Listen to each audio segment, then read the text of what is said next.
Добар ден, почитувани гледачи. Ја започнуваме нашата нова сезона на добро познатата емисија Прашалник на ТВМ телевизија.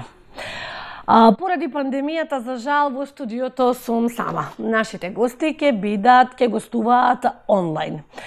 Очекувано, првата емисија ја посветуваме на здравствените предизвици, проблеми предизвикани од пандемијата со коронавирусот. Мои ваши гости се доктор Горан Балев, директорот на Општата болница Охрид и раководителот на Центарот за јавно здравје, господинот Сашо Точко. Добар ден и на двајцата, ви благодарам што издвоивте дел од вашето скапоцено време, па да бидете онлайн во нашето студио. Нашиот разговор ќе започнеме со доктор Горан Балев. Кажете ни, директоре, каква е состојбата на инфективното оделение? Гледаме дека секојдневно, за жал, расте бројот на заразени пациенти. Вчера имавме нов рекорд, 535 лица заболени во земјава. Кажете ни, каква е состојбата на инфективното оделение? Колку слободни кревети имате моментално? Добар ден на сите. Ево еден поздрав од Општа болница Охрид. Моменталната состојба на инфективно оделение да има моментално лежечки околу 16 пациенти кои се позитивни и докажани. Од ними 6 се на кислородна поддршка, а другите се во подобра клиничка слика.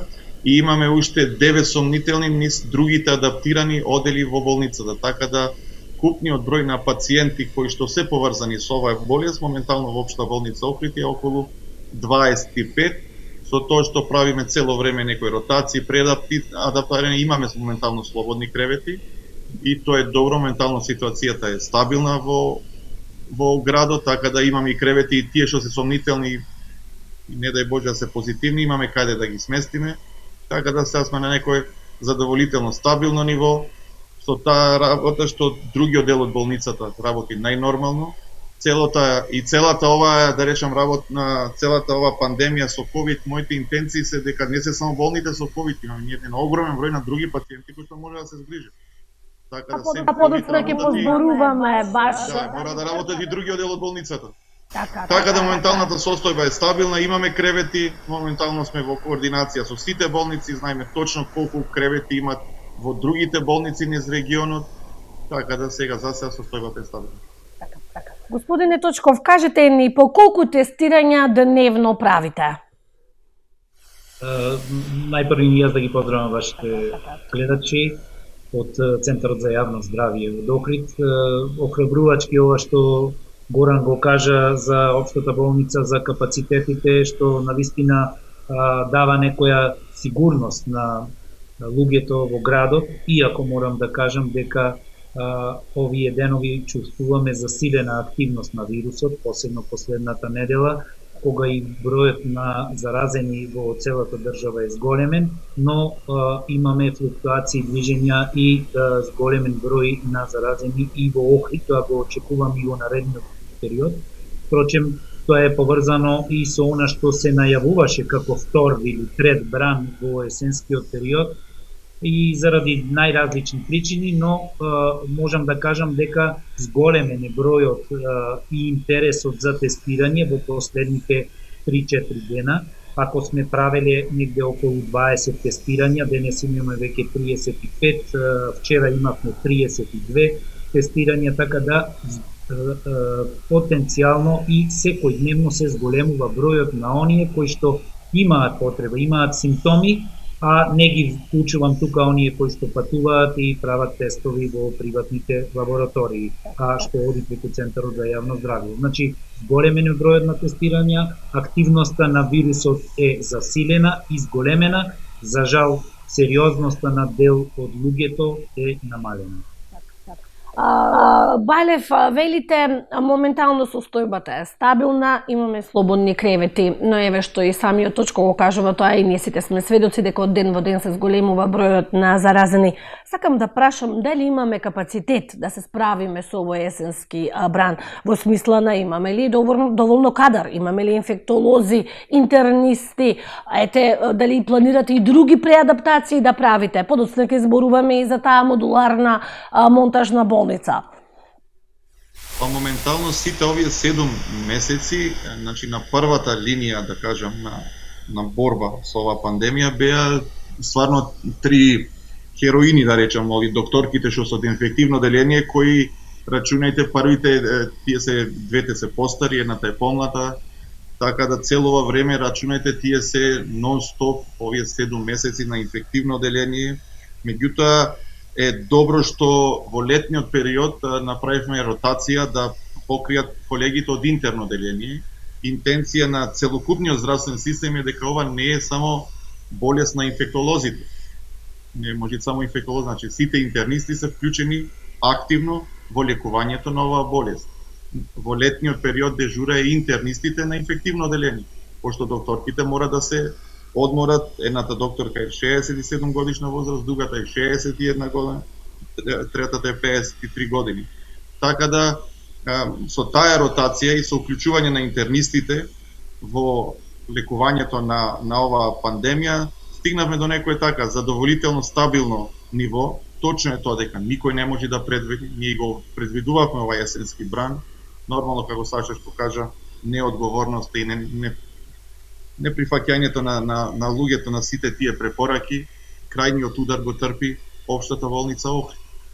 Али моментално имаме добар тим интернисти кои што се на нон-стоп на располагање на колешките од инфективно оделение, со тоа што гериатрија иселена моментално во болницата Свети Развој, и на тој начин добиваме поголем број на кревети. Еден период, значи летниот период, имавме иселено и дел од хирургија, меѓутоа сега тој дел е вратен назад, пошто се врати мој термин, така да тој е некој план Б за полошо сценарио, за да можеме да го преселиме, значи амбулантниот дел ќе го иселиме во рок од 4-5 сати, имаме доволен број на кревети, добивме моментално и донација и уште 50 кревети добивме нови од Министерство за здравство кои се распоредени према интерно оделение. Така да можам да кажам дека се вкупната состојба е стабилна са како ќе се одвива целата оваа работа. Не верувам дека постои човек што може да ја предвиди, али ние затоа сме се школували, затоа сме учели целиот свој живот. Градот не смееме да го ставиме така, па да речеме само да кукаме, нема место. Тоа што е во наша можност, значи целокупниот кадар од општа болница Охрид ќе се преадаптира, сите на крај крајeva ќе се вклучиме, сите ќе имаме инфектолози, интернисти, како ќе се одвива целата таа работа, ќе видиме. Меѓутоа мислам дека ние како општа болница Охрид сме спремни дека ќе го издржиме и овај есенски бран. Така. Точков, кажете ни, вчера баш споменавте дека веќе има, ве прашувавме ние нормално како новинари, кажевте дека има заразени и во маркет, има заразени во фабрика, но има заразени и секаде, и самото тоа на сите ни е јасно дека никој не е имун и дека секој може да се зарази. Дали очекувате уште побрзо ширење на болеста? Граѓаните се загрижени, навистина вчера имаше многу прашања, кажете каде е тоа, каде да не одиме, како да се зачуваме себе си, да го зачуваме нашето здравје, како да се заштитиме. Да, како што кажав, вирусот е со засилена активност, секако дека очекуваме и да се зголеми бројот, не само заради активноста на вирусот, туку и заради несериозниот пристап на дел од луѓето кон почитување на мерките и кон избегнување на организирање на собири, визити, свадби и така натака. Значи тоа е клучниот извор од каде што може да биде потенцијално ширење на заразата.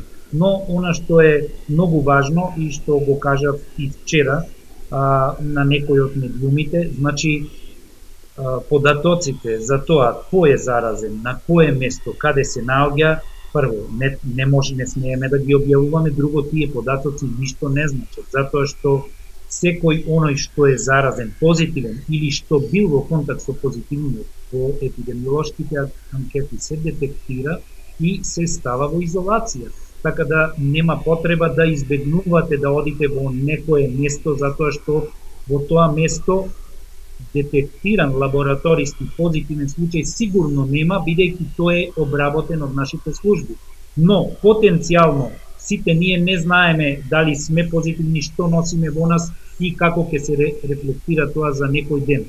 Затоа кажавме дека 4 работи се и мерки и препораки се најбитни за секој да биде сигурен. Не е битно да знае каде има позитивни, затоа што позитивните се дома, ако се лабораториски диагностицирани. Но треба да носи заштитна маска, честа дезинфекција на раците, да избегнува било какви јавни собири, групирања и така натака, и да одржува дистанца.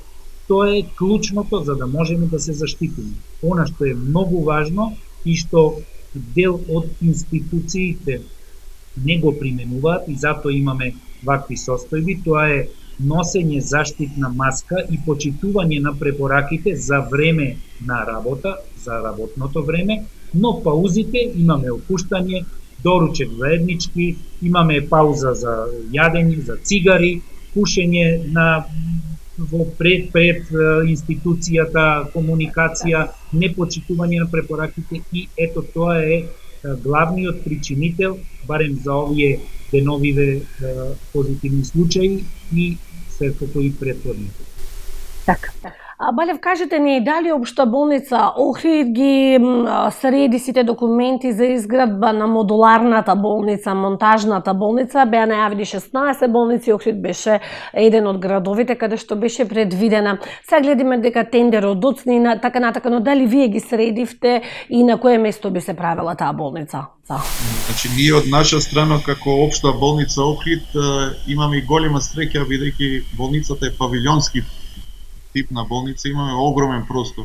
Можеме ние 3 такви модуларни болница средиме, така да во корелација со Министерство за здравство и Општина Охрид проектите се направени, делот што требаше да го изработи Општа болница Охрид е изработен, така да сега да речам сите одлуки се на Министерство за здравство.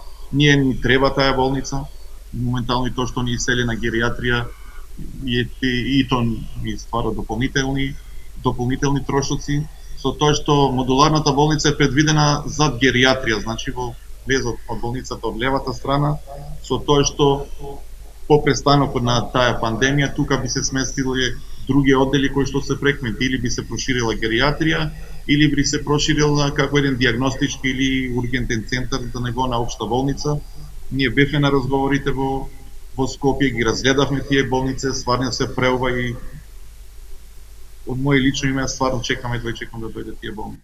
Така. Ние како болница мораме да се спремни да закасни тој, ние не можеме да му речеме на луѓето чекајте ќе дојде болница, ние мора да го приме пациентот до Охридскиот регион.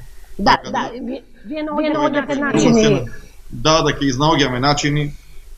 Мораме сите да се вклучиме активно. Нормално треба тоа што кажа Сашо, да ги следат нивните препораки од Центарот за јавно здравје, све што кажуваат луѓето. Имаме добра, да речам, соработка и со ними, и со Битолската болница, така да сега за сега сме на некое стварно задоволително ниво. Не можам да кажам како ќе се одвива оваа цела ситуација. Пратиме, не знам дали нема човек што не прати во цел све што се дешава во обкружувањето исто наше е полно со позитивни, така да. Да. А какви се последните на Министерство за здравство околу изградбата на оваа болница? Што велат? Па ги чекаат тие законски постапки, тендер или како да ние не можеме тука ништо, ние само ја чекаме болницата од Министерство за здравство, а другиот дел Општина Охрид беа и градоначалникот беше и службите беа го видоа просторот, знаеш што се нивните оварски околу припремата, тампони, водовод, канализација. Кажувам за голема среќа нас тука ни е све направено горе-долу. Ние еден проект имавме за проширување за гериатрија како проекти, малтене сите тие од проектите ги дадовме, тие беа скоро готов проект, така да не е проблем воопште да се постави таа модуларна болница. Мислам дека сепак топката е на Министерството за здравство. Добро. Точков, ќе ве замолам да ни ги кажете точните последни бројки на заразени во Охрид. Од почетокот на пандемијата, колку лица се заразени, колку се моментално активни, колку починале и колку оздравеле? Од почетокот на епидемијата, од февруари месец, во Охрид, само во Охрид и регионот Дебарци секако, имаме заразени 480 лица. Во моментов имаме активни 62 лица, починати се 21 лице. 390 имаме оздравени. Значи, бројката е горе-долу слична како и во Струга, барем во делот на активни случаи, но не во делот на заразени. Во Струга имаме 735, а имаме починати преку 60, значи 68 починати. Имаме таму проблем, значи со претпоставувам менталитетот или со третманот на тие пациенти, нејавувањето навреме на лекар, не пријавувањето на симптомите, значи во Струга имаме и поголем број на заразени. Токму тоа е и наша следна тема, сами ја начнавте. Во продолжение, прво би сакала да го погледнеме прилогот кој што ние го изработивме со директорот на Струшката болница, Мухамед Асани, а подоцна ќе прокоментираме и за состојбата во Струга. Во Струшката болница на интерното оделение адаптирано за лекување на пациенти со COVID-19 моментално се сместени 15 пациенти. Како што секојдневно расте бројот на заболени со коронавирус, така се зголемува притисокот за болничко лекување. Има само уште неколку слободни кревети. Иако засега состојбата е под контрола, ако продолжи истото темпо ќе биде алармантно, предупредува првиот човек на болницата, Мухамед Асани. Со персоналот сме комплетирани и од највисокиот персонал, средниот медицински персонал и техничкиот персонал. Така што досега немаме нешто што можеме да речеме дека ние надвор од контролата. Ама ако гледаме дека во иднина ни доаѓаат поголеми бројки, ние не ќе сме во можност, значи, да ги менаџираме тие проблеми. Пошто ситуацијата расте нагло.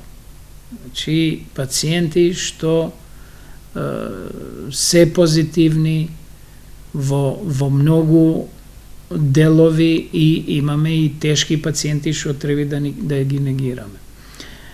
Ние доста време си разговараме во овој дел за ова ситуација. Сме апелирале до граѓаните што треба да не сватат сериозно дека болеста не е една играчка. Асани уште еднаш ја потенцираше потребата од изградбата на монтажна болница во Струга. Само на тој начин ќе се намали притисокот и ќе се овозможи болничко лекување на се поголемиот број заболени пациенти.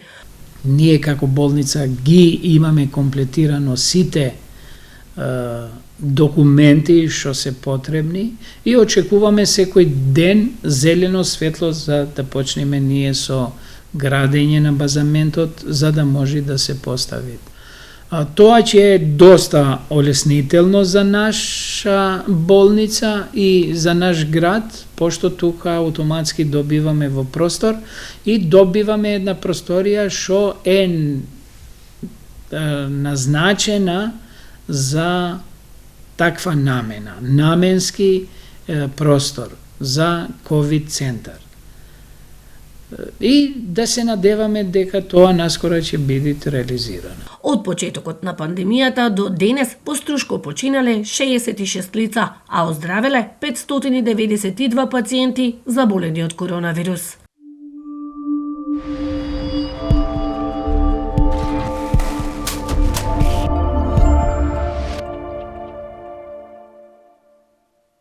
Доктор Балев, имавте доста недоразбирања со менеджментот на Струшката болница. Оттаму имаше директни меѓусебни обвинувања, да речам, препирка некоја, не знам како да ја наречам, се жалат дека не им ги примате пациентите, па на интерното оделение и таму веќе немаат место. Кажете го вашиот став, и натаму нема место за пациентите од Струга во Охрид, така? Значи, моментално ние и на сите состаноци стално кажуваме дека акцентот моментално е на интернистичките оделенија. Ние цело време зборуваме за инфективно оделение, тоа инфективно оделение е скоро, тоа е во Центарот за јавно здравје, е ван, да речам, структурите на болницата и стварно со голем труд целова време целокупниот персонал се покаже извореден и во однос на стручност, организираност и пожртвуваност со работата и во однос на заштита. Ние немавме на инфективно оделение на толку народ што помина, ни еден позитивен од персоналот. Ние првите 2 месеци, значи, од март, крај на март, април и мај, ја обслужувавме цела струга. Значи, ние правевме прием, лекување, транспорт према другите болници со сопствени возила, ги враќавме пациентите од струга во струга со сопствени возила, пошто и тие кога ќе се излекуваја, мораше да пуштиме кола за да ги врати назад. Значи, све тоа го правеше 2 месеци, општа болница Охрид, и фактички месеците, тие првите 2 месеци, ние примавме пациенти без разлика од кај да бидејќи не имавме и место. Меѓутоа, после, кога се покачи бројот на заболени во Охрид, ние тогаш по договори и по состаноци, значи беше состаноците да сите интернисти се вклучат, секој интерно оделение има своји соби и ги лекува пациентите. Ние тоа оделение, ако можеме така да го наречеме, оделение е константно полно. Значи 7 месеци е полно, ние цела гериатрија иселивме, цела хирургија иселивме. Имаме, не викам дека не се тие недоразбирани, нормални се тие работи. Имаме одлична соработка со Струшката болница, без разлика што посебно ево ми се ги поздравил колегите од хирургија кои ми се стварно ептен блиски и фамилиарно и во струката и целокупно, мислам, не можеме ние пациентиве да ги поделиме на Охридски, ние се имаме пациенти од Неготино, кои што биле тука и ние не ќе му речеме не ве примаме, али ако немаме место Битола, не ни ги прима, пошто беа полни, во еден момент беа исполнети капацитетите, каде што ние и транспортот го вршевме. Рачунете вие колкава е таа организација, например во август месец, преку 200 и нешто компјутеризирани томографии на целокупниот регион имаме работено како општа болница. И моментално не работи ко со злоб на компјутерот, така да и тој дел требаше да се покрие, па имаше проблеми со Битола со компјутер, па Охридска болница и тој дел го покриваше. Стварно овие 7 месеци ова што го направија и персоналот и вработените стварно за почит. Без разлика, сам исти, ние све тоа го правевме, дури експертиза ако му требеше на колегите од интерно дели нашите во секое време на телефон, му кажуваја, меѓутоа ако вас ви се полни капацитетите и ви дојде луѓе, како ние сме општа болница Охрид, од сопствениот град и вие ви му речите не можам да ве примам, што можам јас да правам? А ние сме го иселија, се направиле све цела ротација, така да не верувам дека некој може да најде замерка на инфективно оделение. Нормално во тие услови што работа, ние мора да кажеме дека сите тие инфективни оделенија беа некако запоставени. Значи тоа ќе треба да се направат други анализи. Мојот добар пријател доктор Пендов, кој што во момент е инфектолог, стално ми викаше чувајте го инфективно оделение, има некогаш пожар ќе ви треба. Сега дојде тој пожар. Значи тоа само моментално немаме ние на инфективно оделение ни да реновираме, ни ништо, ни да го прошириме капацитет, апсолутно ништо. Затоа што таму ни лежат позитивни, тоа ќе треба да се направат нахранни анализи. Ми е драго да многу огромен број охриѓани кои што лежеле таму, дали биле лекари, дали би ние лекари имавме кои таму леже, се максимално ангажирани за донации, за да се направи едно стварно, нас ни треба едно големо такво инфективно оделение кој ќе го обслужи целиот овој регион, али тоа се за понатешни анализи. Сега што вика доктор Пендов, пожарот и тука, ние мора да го изгасниме. Со таа работа што оваа болница ги прегледуваше и сите карантински, значи преку 2-3 луѓе во Охрид, ние моравме да пуштиме интернист да ги прими што иде од странство, да ги прегледа, да му издаде. Све тоа го покриваше општа болница Охрид. Ние пративме, значи, лекар во Дебар, која беше најкритично, доктор Филип Танески одите на испомош во општа болница во Дебар, и моментално имаме инфектолог на клиника за инфективни болести, значи нашата најмлада на испомош. Така да све тоа што ни обврска и што имаме една добра соработка и со клиниките и со 8 септември, ние максимално сме го исполнили. Али условите се тие, јас не викам дека се идеални. Тоа и на состаноци, и со Сашо Врами, на кризните штаб воопшто кога ова ќе заврши, треба да се направи една голема проценка и да се направи баш на инфективно оделение со огромен број кревети, со опрема, па макар наредниве 50 години, дај Боже да немаме никаква ни пандемија, ништо, али нас капацитети ни треба. Дефинитивно ни требаат. Охрид е сепак Охрид. Летото беше цела Македонија во Охрид. Имавме максимална оптовареност на болницата со сообраќајки. Ние во еден ден моравме да уклучиме 3 респиратори, имавме ужасна некоја тешка сообраќајка, кај што во живот, ево колку години, 27 години имам стаж на хирургија, не се десило да уклучиме најнош 3 или 4 респиратори, машини. Цело време, само ако ви кажам дека прошлиот викенд преку 11 боци потрошивме во 48 сати, то се големи боци за киселот по 40 литри на 150 бари, то се све литражи со киселот кои што се трошат за еден обичен викенд. И стално кажувам дека постои еден свет кој што е таму чаршија, еден друг свет кој што е тука во болницата. Точков, да продолжиме уште малку за прашањето околу Струга. И сами споменавте дека тука е навистина смртност загрижувачка. 68 починати пациенти, во Охридчина беа 20-тина. Тука, значи, разликата е навистина голема. Некои велат дека најголема е смртноста по струшките села. Лабуништа беше едно од најкритичните подрачја, тука имаше навистина голема смртност. Се зборува дека не веруваат во корона или дека ги кријат симптомите? Па не само во Струга, за ова последно што велите не веруваат во корона, имаме ние такви случаи на секаде во целава држава и во Охрид, дека што се уште мислат дека е ова некоја измислица или не знам што. Но како и да е, во Струшкиот регион имавме навистина поголема смртност во периодот кога беше почетокот на заразувањето. Во Струга имаме и доста голем број на заразени, преку 700, како што кажа, по сепак 400. Процентот е горе тука на починати, меѓутоа имавме специфика во Струга, особено во селските средини, на луѓе кои што не ги пријавуваа симптомите, не пријавуваа дека се болни и покасно кога ќе дојдеше потешка клиничка слика, значи кога ќе дојдеше тешка ситуација, отежнато дишење, пад на сатурацијата, тогаш се пријавуваа кај ревматичните лекари, па како што кажа Горан, на инфективното оделение и тогаш беше веќе касно да им се пружи соодветна заштита, односно да се спаси нивниот живот. Имавме доста такви случаи. Денеска се овие случаи кои што се лекуваат веќе на инфективните оделенија во Скопје и се повозрастни луѓе и смртноста е горе-долу таја. Имаме во оваа недела 3 починати од Струга, значи во изминатава недела. Пред тоа имавме исто 2-3 во една недела, што значи дека смртноста во Струга е поголема и апелирам до сите оние кои што прво и доматичните лекари да ги контролираат своите пациенти, да ги испрашуваат добро, да ги анкетираат, а и до пациентите кои што ќе пројават симптоми веднаш да се пријават кај матични лекари или кај соодветното оделение.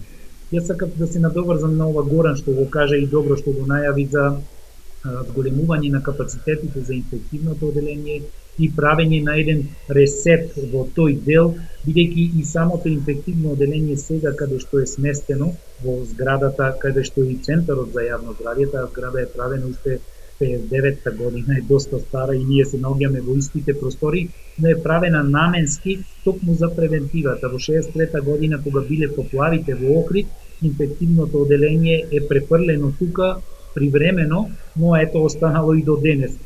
Навистина ние соработуваме екстремно добро, но треба еден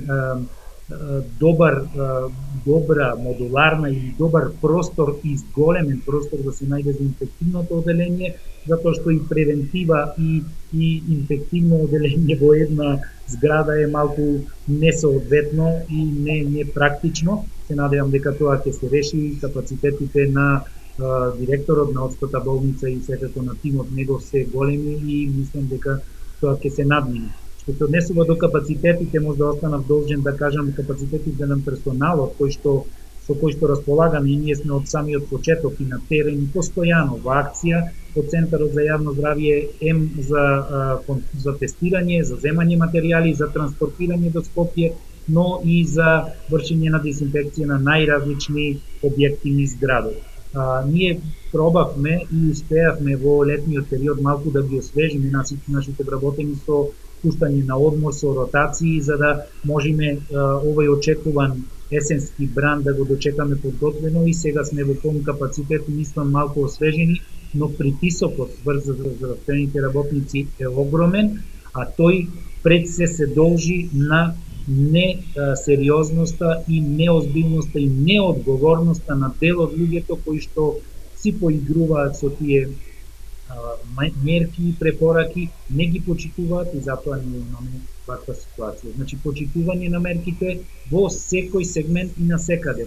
Дури и дома, ево, предпоставувам и Горана, и јас, и моите вработени, такви ни се препораките. И дома ќе гледате некоја дистанца да држите. Не можете да бидите опуштени како што било пред короната, токму заради тоа што не знаете ни вашите домашни каде се биле и со кого се сретнале, а и ние во текот на работата. Сакам да прашам дали имате доволно дезинфекциони средства, заштитна облека за лекарите, маски, кислородни боци. За вас точко ќе биде прашањето дали имате доволно тестови. За доктор Балев да не го одговори ова прашање. Имате ли доволно опрема медицинска? Од скафандери моментално во ротација се околу 500 скафандери, кои што се стерилизираат, нон-стоп работи стерилизаторот, веќе 24 сати моментално. Имавме голема среќа што охриѓани се покажаат доста одговорни и добивме стварно доста донации. Имавме ангажман од сите доктори.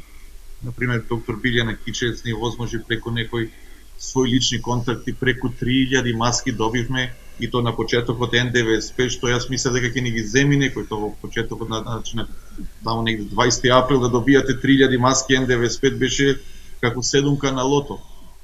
Така да моментално имаме доволно и заштитни материјали, и ракавици, нормално потрошувачката се огромни, тука мора и државата и фондот за здравство према овие болници како што е нашата, како што се осмислетени клиниките, веројатно со дополнителни средства. Ако ви кажам дека некош трошиме, ево например, хирургија, например, некош ќе ви потроши, ако трошило 15.000 ракавици, сега ќе потроши 60.000 ракавици.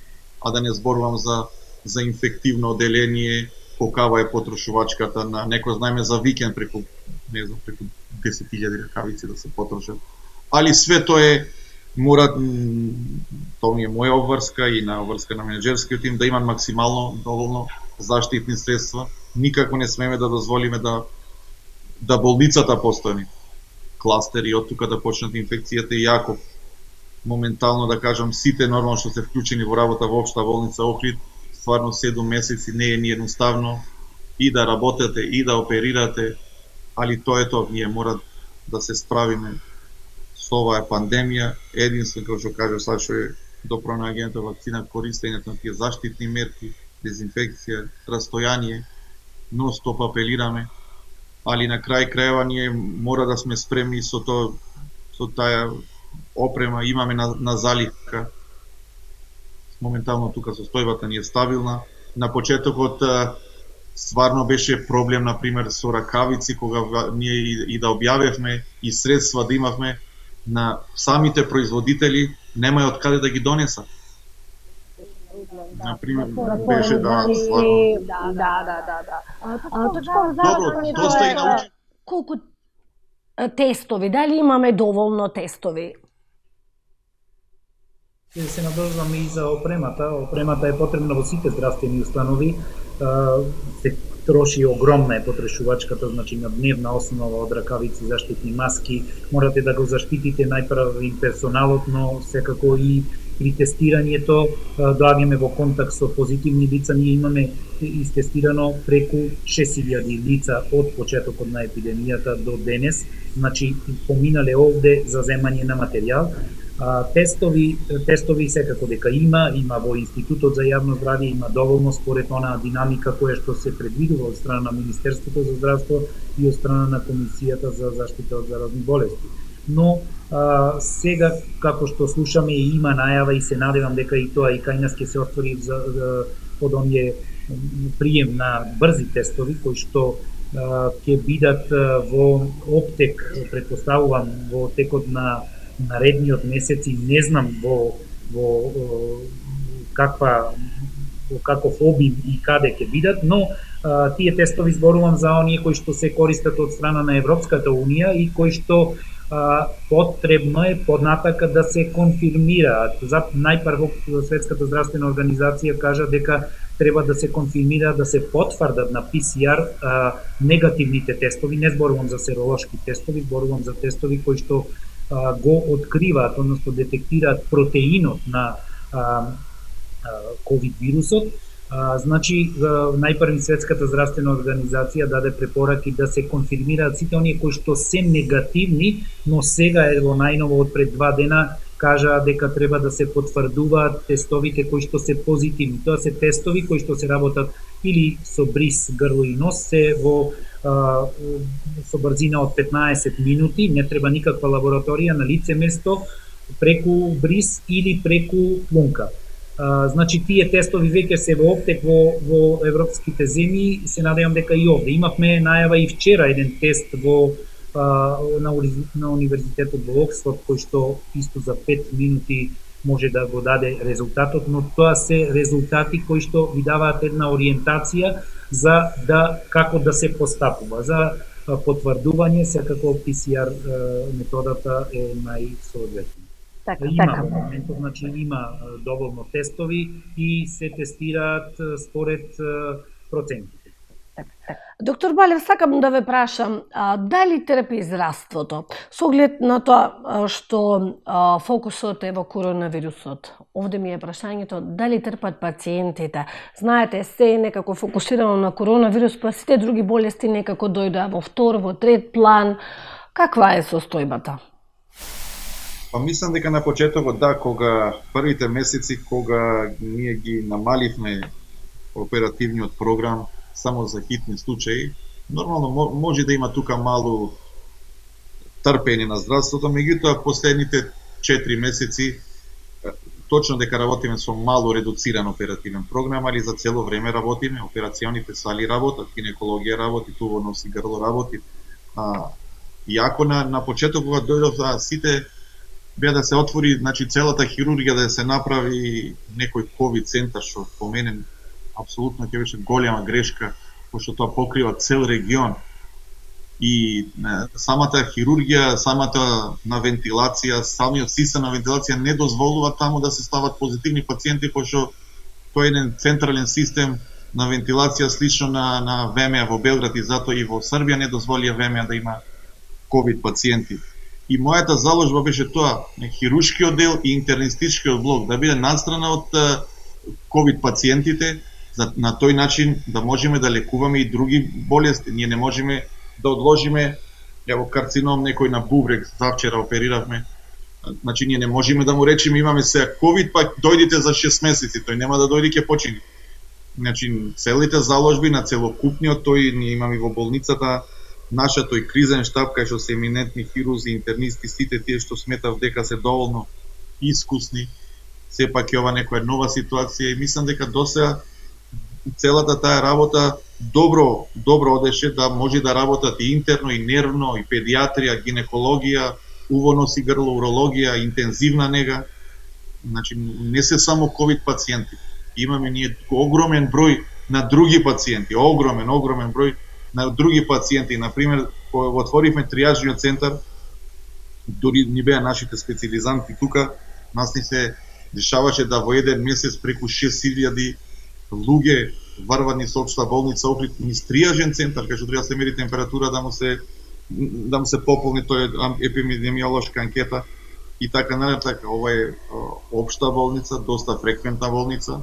Иако во регионот на голема среќа имаме и со одлични болници, кои со злобна кардиолошки, нефрологија и струшка болница, сепак првиот удар, вие и сега вас да ви се слоши, ќе ве донесат во општа болница Охрид, нема да донесат сигурно ни во кардиолошки, ни во злобна. Првиот удар го трпи општа болница Охрид и тоа треба да е таа спремна како болница и сепак јас тука сум 27 години, имам добра соработка со колегите, малте не тука сум пораснал.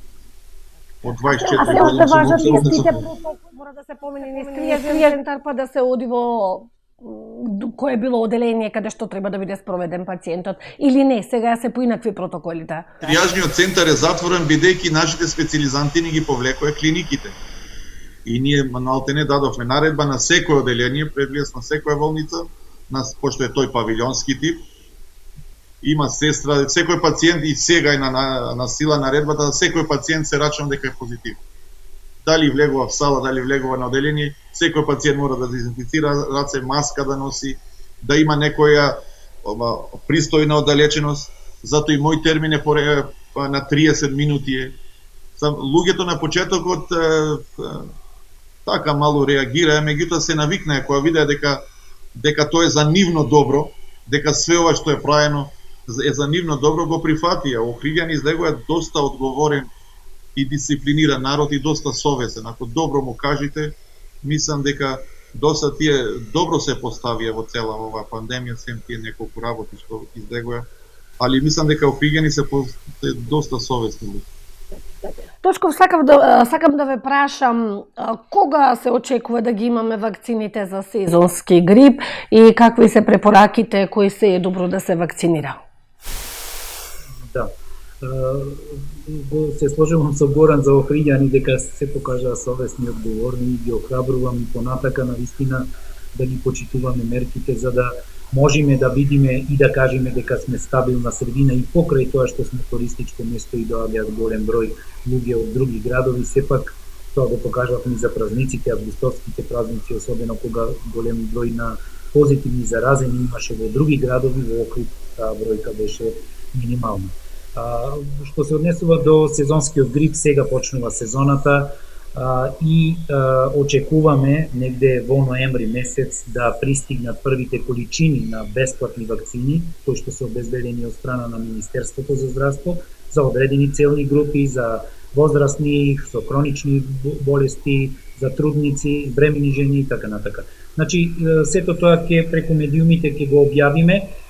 Чекаме да завршат сите оние постапки тендерски и така натака околу вакцините и ќе дојдат 4 валентни вакцини, ќе бидат доста квалитетни, така да вакцинирањето каде ќе се одвива за бесплатните и каде за оние комерцијалните ќе биде обавестено населението на време, така да повторно ќе оди преку матичните лекари, преку мој термин за кажување на вакцинацијата и мислам дека ќе биде и тоа без проблем. Она што е многу битно и што треба да се каже, носењето на заштитната опрема во голема мерка ќе не заштити и од грипот и од настимките, затоа што